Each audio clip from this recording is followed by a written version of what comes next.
माघ महात्म्य 16वां अध्याय। कार्तवीर्य कहने लगा कि हे भगवान, वह राक्षस कौन था और कांचन मालिनी कौन थी? उसने अपना धर्म कैसे दिया और उनका साथ कैसे हुआ? हे ऋषि, अत्रि ऋषि की संतानों के सूर्य, यह कथा सुनाकर मेरा कौतूहल दूर कीजिए। तब दत्तात्रेय जी कहने लगे कि राजन, इस पुरातन विचित्र इतिहास को सुनो। कांचन मालिनी नाम की एक सुंदर अप्सरा थी जो माघ मास में प्रयाग में स्नान करके कैलाश पर जा रही थी। तब उसको मार्ग में जाते हुए हिमालय के कुंड से एक घीर राक्षस ने देखा। उस सोने जैसे तेज वाली, सुंदर कटी वाली, बड़े बड़े नेत्रों वाली, चंद्रमुखी, सुंदर केश और पीन पियोधर वाली सुंदर अप्सरा को देखकर उस राक्षस ने कहा कि हे सुंदरी कमलनयनी, तुम कौन हो और कहाँ से आ रही हो?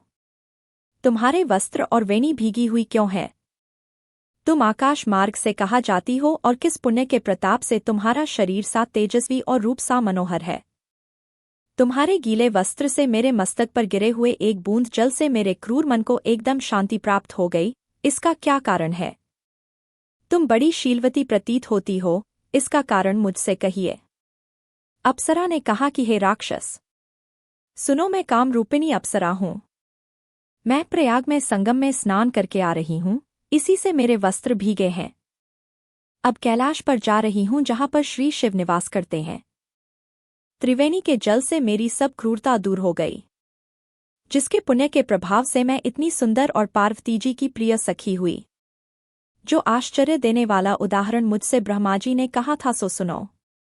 मैं कलिंग देश के राजा की वेश्या थी, रूप लावण्य और सुंदरता में अपूर्व थी। मेरी सुंदरता पर सारा नगर मोहित था और मैंने अनेकों प्रकार के भोग भोगे, अनेक प्रकार के वस्त्र और आभूषणों की घर में कोई कमी नहीं थी। कई कामी पुरुष आपस में स्पर्धा ही से मृत्यु को प्राप्त हो गए। इस तरह उस नगर में बड़ी सुंदरता से यौवन व्यतीत हुआ और मैं वृद्धावस्था को प्राप्त हो गई। तब मेरे मन में विचार उत्पन्न हुआ कि मैंने अपनी सारी आयु पापों में ही व्यतीत कर दी। धर्म का कोई कार्यदान, तप, यज्ञ आदि नहीं किया, शिव या दुर्गा जी की आराधना नहीं की, न कभी भगवान विष्णु का पूजन किया।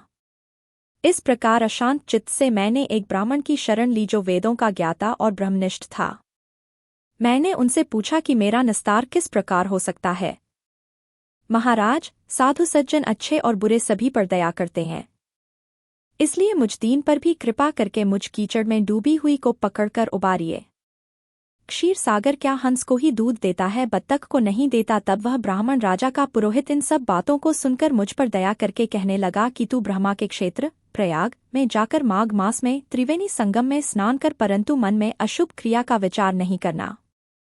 पापों के नाश के लिए महर्षियों ने तीर्थ स्थान से अधिक और कोई प्रायश्चित नहीं बतलाया। प्रयाग में स्नान करने से तू अवश्य पवित्र होकर स्वर्ग को जाएगी। हे भामिनी, पुराने समय में गौतम ऋषि की स्त्री को देखकर इंद्र ने काम के वशीभूत होकर कपट वेश में उससे भोग किया था, इसलिए ऋषि द्वारा श्राप दिया गया और उसका शरीर अत्यंत लज्जायुक्त हजारों भगों वाला हो गया। तब इंद्र नीचा मुंह करके अपने पाप कर्म की बुराई कराने लगा। मेरु पर्वत के शिखर पर स्वच्छ जल वाले सरोवर पर एक स्वर्ण कमल से भरे हुए कोटर में घुस गया और अपने पाप को धिक्कारता हुआ कामदेव की बुराई करने लगा कि यह सब पापों का मूल है। इसके ही वशीभूत होकर मनुष्य नरक में जाते हैं और अपने धर्म, कीर्ति, यश और धैर्य का नाश करते हैं। इंद्र सा सोच रहा था सो इंद्र के बिना सारा देवलोक शोभाहीन हो गया। तब देवता, गंधर्व, किन्नर, लोकपाल इंद्राणी के सहित बृहस्पति जी से जाकर पूछने लगे कि महाराज, इंद्र के न रहने से स्वर्ग सा शोभाहीन हो गया है जैसे सतपुत्र के बिना श्रेष्ठ कुल। इसलिए स्वर्ग की शोभा के लिए कोई क्रिया सोचिए, इस विषय में देर नहीं लगानी चाहिए। तब बृहस्पति जी कहने लगे कि इंद्र ने बिना सोचे विचारे जो कर्म किया है उसका फल भोग रहा है, सो वह कहा है मैं यह सब जानता हूँ। फिर गुरुजी ने सबको साथ लेकर स्वर्ण कमलों से युक्त बड़े सरोवर में इंद्र को देखा, जिसका मुख मलिन और आंखें बंद थी। तब इंद्र ने बृहस्पति जी के चरणों को पकड़कर कहा कि इस पाप से उद्धार करके आप मेरी रक्षा कीजिए। तब बृहस्पति जी ने इंद्र से कहा कि प्रयाग में स्नान करने से ही तुम पाप मुक्त हो जाओगे। तब इंद्र सहित सबने ही प्रयाग में जाकर संगम में स्नान किया और त्रिवेणी स्नान से इंद्र पापमुक्त हो गए। तब बृहस्पति जी ने इंद्र को वरदान दिया कि तुम्हारे शरीर में जितने भग हैं सब नेत्र हो जाए। तब इंद्र ब्राह्मण के वर से 1000 नेत्रों से सा सुशोभित हुआ, जैसे मानसरोवर में कमल शोभायमान होता है।